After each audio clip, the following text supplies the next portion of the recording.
ये जो war Iran, Israel और यूएस के बीच में चल रहा है, ये वॉर जितनी आपको सीधी दिख रही है उतनी है नहीं। अगर इस वॉर को आप 20,000 फीट की ऊंचाई से देखोगे तो आपको ये रियलाइज होगा कि ये war one nation versus two nation है। एक साइड आपको ईरान दिखेगा, दूसरी ओर आपको इजराइल और यूएस दिखेगा। वहीं पर इसी वॉर को आप 1000 फीट की ऊंचाई से देखोगे तो आपको जियोपॉलिटिक्स का असली रंग नजर आएगा, जहां पर एक वॉर ईरान और इजराइल के बीच में हो रहा है, वहीं पर दूसरा वॉर ईरान और यूएस के बीच में हो रहा है, क्योंकि इजराइल और यूएस के अपने अपने एजेंडे हैं। और ये बात तुम्हें समझ आएगी नहीं, तो चलो मैं तुम्हें अपनी अंदाज में समझाता हूं। आपका स्वागत है मेरे नए एपिसोड में अमित के साथ लखनवी अंदाज में।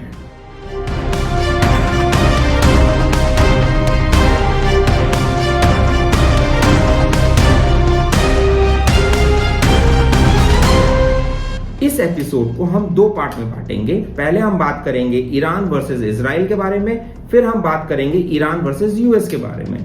तो चलो बात करते हैं पहले टॉपिक पे, ईरान वर्सेस इजराइल के बारे में। इजराइल का कहना है कि वो ईरान को न्यूक्लियर पावर बनने नहीं देगा। वो तब तक बमबारी करेगा जब तक ईरान ये न्यूक्लियर एनर्जी बनाने का प्लान छोड़ नहीं देता। जबकि ईरान ने साफ शब्दों में सभी को कहा है कि उसकी मंशा न्यूक्लियर एनर्जी अपने डोमेस्टिक पर्पस यूज करने के लिए है। अपनी इलेक्ट्रिसिटी, अपने इंडस्ट्रीज को बढ़ाने के लिए उसको न्यूक्लियर एनर्जी की जरूरत है। उसका कोई भी एटॉमिक बॉम्ब बनाने की मंशा नहीं है, ऐसा ईरान कह रहा है। मैं आपसे पूछना चाहता हूं कि आपका क्या सोचना है।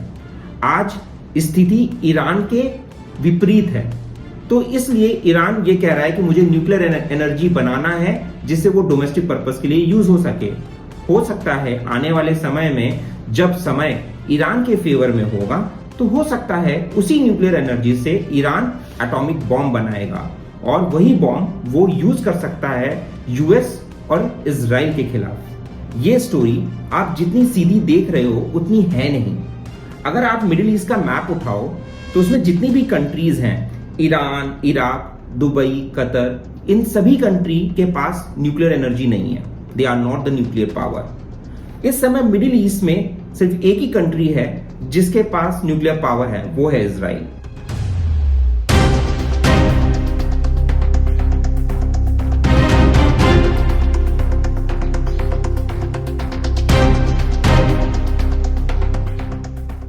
और इस दुनिया का एक ही रूल है, एक एरिया में एक ही बादशाह हो सकता है, और इस समय मिडिल ईस्ट का बादशाह इजराइल है, क्योंकि उसके पास न्यूक्लियर पावर है और वो ये नहीं चाहेगा कि ईरान न्यूक्लियर पावर बने, क्योंकि अगर वो न्यूक्लियर पावर बन गया तो मिडिल ईस्ट पे वो कंट्रोल करेगा और ऑयल का कब्जा ईरान के हाथ में हो। और ये बात ना इजराइल को पसंद है और ना ही यूएस को, इसीलिए ये वॉर हो रही है।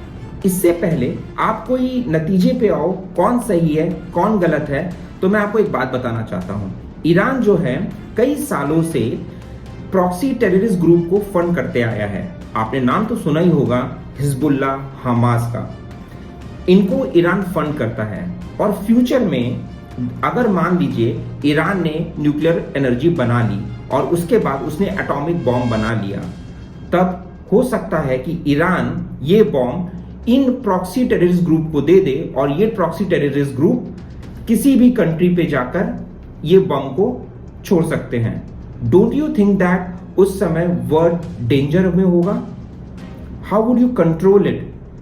ये बहुत बड़ा रिस्क है और ये बात मैं आप पे छोड़ता हूं। आप डिसाइड करो कौन क्या है, इजराइल सही है यहां पर या ईरान, ये आप डिसाइड करो और प्लीज कमेंट करो और मुझे बताओ आप क्या सोचते हो इस वॉर के बारे में, ईरान वर्सेस इजराइल के बारे में। इसका जो दूसरा पार्ट है ईरान वर्सेस यूएस, इसको हम कवर करेंगे किसी और नए एपिसोड में। और अगर आपने यहां तक इस एपिसोड को देखा है तो please do not forget to subscribe, like and comment. Thank you so much for watching this video. See you in my next episode. Thank you.